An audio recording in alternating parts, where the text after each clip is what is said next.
Let's get in the flow. Hey, it's Kelley Johnson, and I'm so glad you're here. This season, we're exploring what it means to simplify, rest, and reset so that we can align our lives with God's vision and purpose. Here's what's coming up in this episode. If I'm having a conversation with one person, and through that conversation, God is planting seeds to completely transform their lives, why is that less? Because it's not in front of thousands. Right. And getting out of that mentality of needing numbers to validate or needing results or the world's definition of success to validate positions us to surrender more to God, because we're not focused on what it's going to be. We're focused on what He's doing through us. Yeah. Welcome to In the Flow. Here you'll join me and some of my friends and thought leaders as we pursue living our faith deeply and holistically in our careers, relationships, health, finances, and even world issues. The conversations are unscripted and authentic as we flow in the Spirit. This season, I'm excited to partner with Vonna Matthews and several other women as we explore what it means to simplify, rest, and reset. Vonna Matthews is the founder of CEOMOM Magazine, creating impact at the intersection of faith, womanhood, and media. I've partnered with Vonna for several years on different projects, and I've always known her to be a woman who truly prioritizes the Lord. But here lately, our conversations have grown deeper, and I'm so grateful for that. In the Flow is not your typical podcast. Each season, you'll find a helpful resource to support your personal development, which you'll be able to find at my website, iamkelleyjohnson.com. Before we dive in, do me a quick favor and check out the show notes for some important details. Hit subscribe so you don't miss any episodes, and please be sure to share this with all your girls. Now it's time for Conversations That Flow. So let's talk a little bit about what happens when we go and it looks like it was a bomb or a bust. Yes. I don't know about you, but a lot of times I feel that way. Yeah. And one of the things that in my prayers, as I'm praying and God is revealing things to me, is that I've learned that I have to get, I can't allow myself, or I've had to work on not allowing myself to be caught up in results. Because I'm very, it's going back to that finite, the results. Okay, what did it look like? What happened at the end? And that to me is not where the blessings are all the time.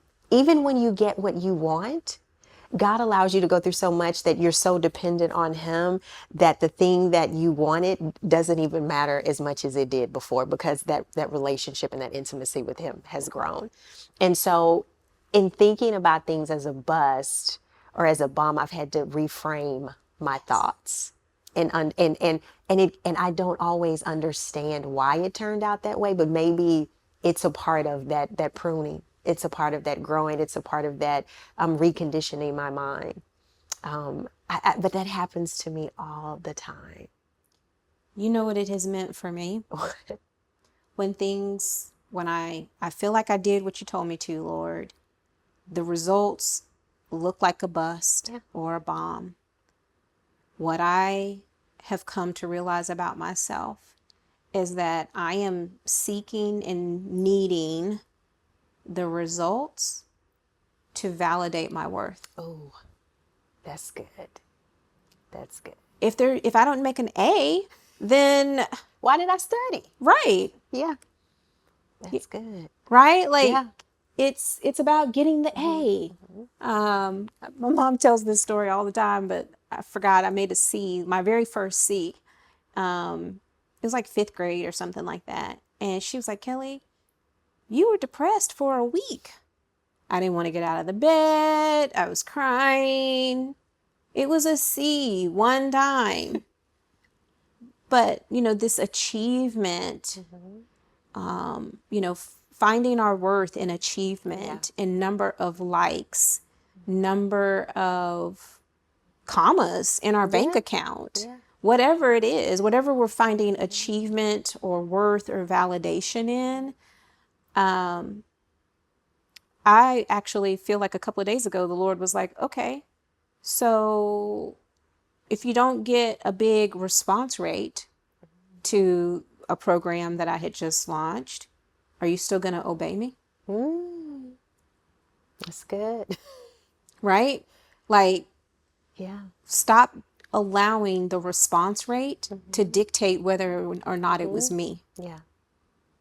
Yeah. If I said it, it was me. And whether or not people like it a lot or like it a little doesn't really matter. Maybe I told you to go and do it because I wanted to perfect something in you. Maybe I want to grow your trust in me, your faith in me. Maybe I want you to find ways to be more generous in whatever that is, right? So, I don't know, anything coming up for you? Yeah. Or maybe there are 5 or 10 people that I specifically wanted you to touch, and that was those 5 or 10 people, and I need you to be okay with that. Yeah. And it goes back to not being caught up in results and not needing those results, like you said, to validate not only myself, but to validate my obedience. Yes. Because it's like, I don't need it to turn out a certain way for me to do what God called me to do. And it's not getting caught up in needing things to play out the way I believe they should play out. And I think the culture and the society that we live in, especially now, is so numbers driven. It's so results driven. That's how we communicate. That's how we do business. That's how we do everything, is what was the outcome. Yes. And we're caught up in that, and we're making decisions based on what we think will happen. And it's not to say that, obviously in business, you need to predict. We do data and stats to try to figure out how this is going to turn out, because we're in business to make money. However, in understanding the kingdom aspect of that, we have to rest in the work that God is doing, even if we don't understand the work that he is doing. Yeah. Because that process is how he does. To me, it's where he does some of his greatest work, is in the middle, in the wilderness. Absolutely. Yeah. But that's so true. Yeah, that is so true. I'm just kind of stuck on this aspect of what we're talking about is so counterculture. Yeah. So counterculture. And let's be real clear, we ain't just talking about non-Christians. Oh, absolutely. Even in Christian circles, if you don't have 1.2 million followers, are you really anyone? Yeah. And it's so hard to not get sucked up into that mindset and being like, oh, I had 2 likes today. Or I had, one person in a session I facilitated give me positive feedback, right? Like, whatever it is your business is, whatever it is your career, whatever, if we don't get high numbers in a thing, it can feel like it wasn't God. And that's a lie. That's a lie. And think about, scripture tells us he left the 99 to get the one. What if that one person I love is that. who you were supposed to impact on that day? Yeah. And in your mind, it's only one person, but that's one person to God, whom he loves dearly, and he loves enough to use you in their lives. How powerful is that? So I've never really had a conversation with anyone about that verse within that context, right?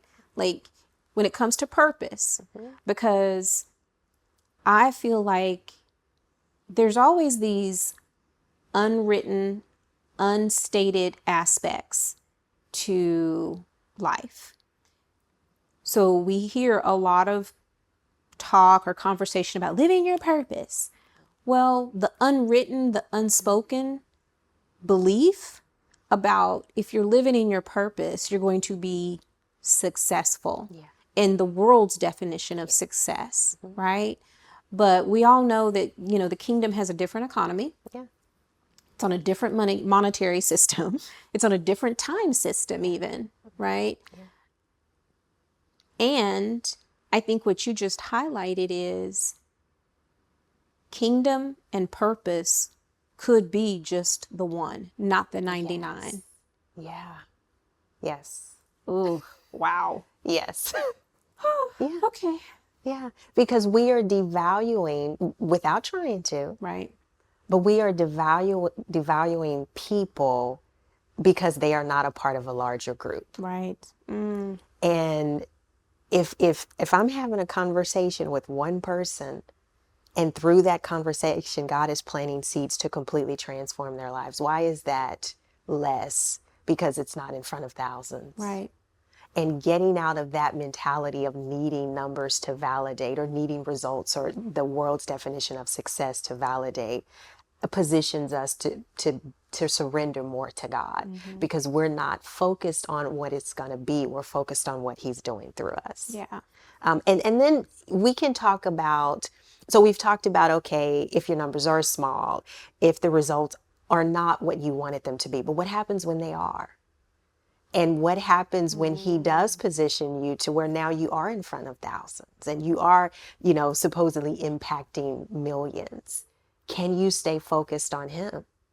Can you still be reminded that He is the King and the Lord, and this is all happening through Him? And I think sometimes He doesn't allow that reset to happen the way we want it to, because He needs to keep us humble so that we are reminded of who He is. So that maybe if he does choose to put us in another position, we're still focused on Him. Yeah. Yeah. I think it's Pastor Michael Todd who talks a lot about, can your character handle being big? Yeah.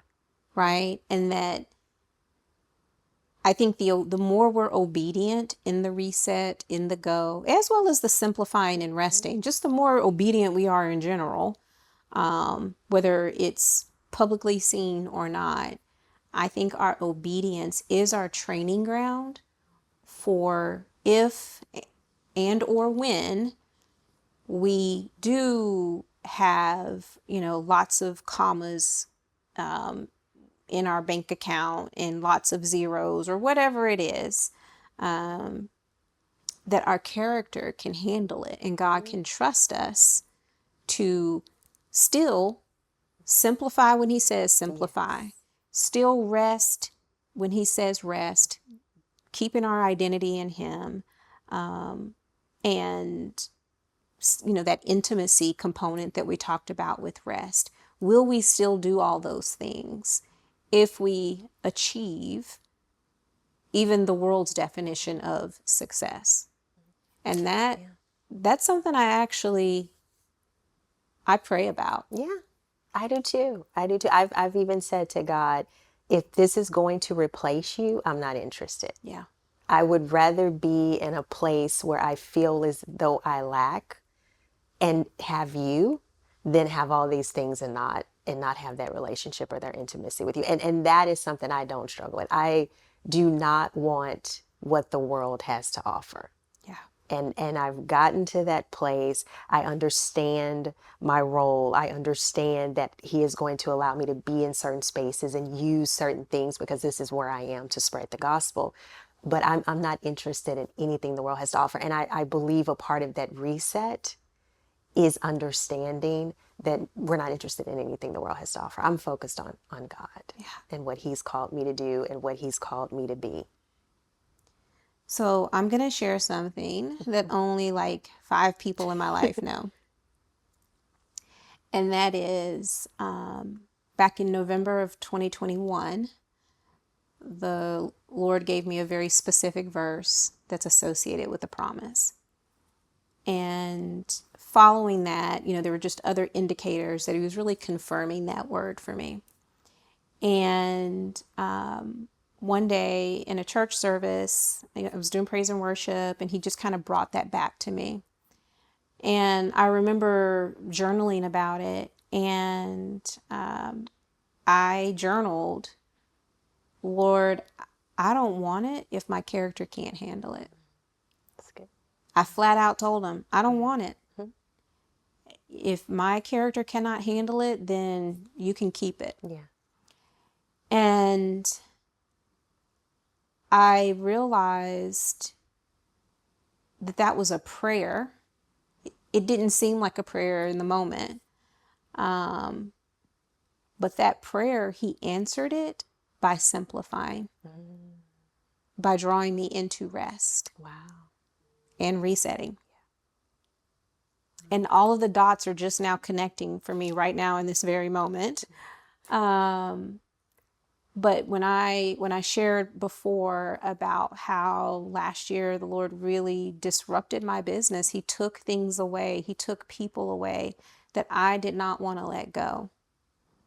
He showed me that that process was a result of my prayer, that there was deeper work, there is deeper work that he has to do as part of my preparation for a reset, that I cannot take the old mindsets, the old ways of thinking and doing. And the thinking is about him, right? Yes, there's some thinking about like on this level, but the vertical thinking, how I think about him, how I relate to him, me trusting that he's going to show up and pick me up, that he's going to be that amazing dad.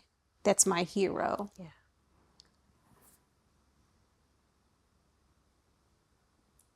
Yeah. All of that had to be dealt with. Yes. Yeah. All of it. And I mean, I'm not saying I'm done. But he had to begin that work. And it took massive disruption, massive simplification, radical rest. It took all of that to get my attention. And it's about my character, right? Can I handle what he wants to do? And I actually asked for it. So, I think I said it before, like being careful about what you ask for. I didn't, like, Lord, I didn't really know that that's what I was asking for, but that's what it is for me. I cannot speak for other people's situations. But he's literally connecting these dots for me right now in this moment. Yes. Thank you for sharing that. And knowing your story and knowing a little bit about that whole process, I just want to say, when I do think about reset, we've talked about the go, but there's also the keep moving component. And I'm so proud of you for you kept moving. You kept going. Thank you.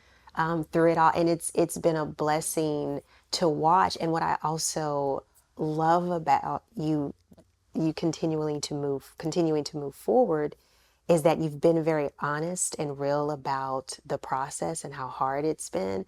But through that, you've still, you've kept going, and you've allowed yourself you've allowed God to reposition you and to go through those hardships and be obedient and just allow him to take control and to do whatever it is that he is going to do. And I just want to let you know, I see you doing that. Thank and you. It's a blessing to watch that. And I'm proud of you for that. Thank you.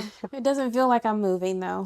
But you are. Oh, thank You you. definitely are. And even in the tough conversations we've had, you have not let it go in a beautiful way. You have not let go of God, even when it's hard. Yeah. And I feel like that's worth mentioning because we think about, we almost subconsciously feel like that we have to do things in this seamless way, or we have to feel good about obedience. And you don't. I've said to God, I don't agree with this. I don't like this, but I'm going with you. Right. And even in, we've talked about Job and how, I believe it's in chapter 19, Job is talking to Zophar and he's just going on and on about how bad he feels, and God, you've done this and you haven't done that and done this. And then he says, but I know you are my Redeemer. I know my Redeemer lives. Yeah. And as Job progresses, he gets closer and closer to really worshiping and honoring God and acknowledging him even in his pain. And so our obedience does not have to look beautiful and just seamless, and it can be or feel hard and sloppy, but we're going, God, I'm going with you. Yeah. And you've done that. Thank you. And I'm proud of you for that. Thank you. Yeah. I appreciate it. And you have Welcome. too. I've seen you. Thank you. You've been carrying some hard things Thank you. that on the surface no one would know. Yeah. Mm-hmm. And they impact more than just you, right? Mm-hmm. They go beyond just you and you. So I appreciate you, and I appreciate that the Lord has allowed our relationship to grow in a new way, a new dimension, really, so that we can be there for each other on a different level and in different ways. And so I've appreciated being on this journey with you as we get ready to wrap up this series, which has been amazing. I'm so grateful for you, grateful for the example of who you are to other women. Is there anything you want to share?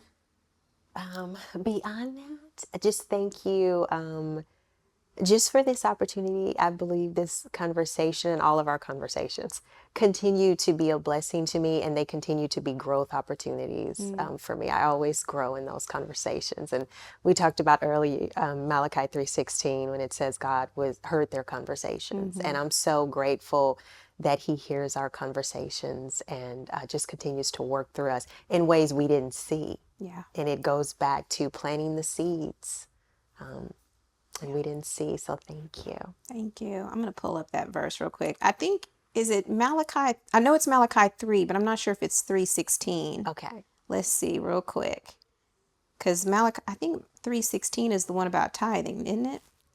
I don't know. Let's see. Let's just do it real quick. I don't want nobody being like, ooh, they quoting scripture wrong. Because there will be in the comments. Yes. But you're talking about the one where the people are talking and the Lord heard them, right?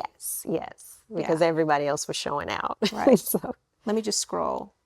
Oh, you're right. It is 3:16. Okay, cool. You know what? I think I'm thinking about John 3:16 or something. I was getting it confused. I was like, is that right? So Malachi 3:16, then they that feared the Lord spoke often one to another, and the Lord hearkened or listened and heard it, and a book of remembrance was written before him for them that feared the Lord and that thought upon his name.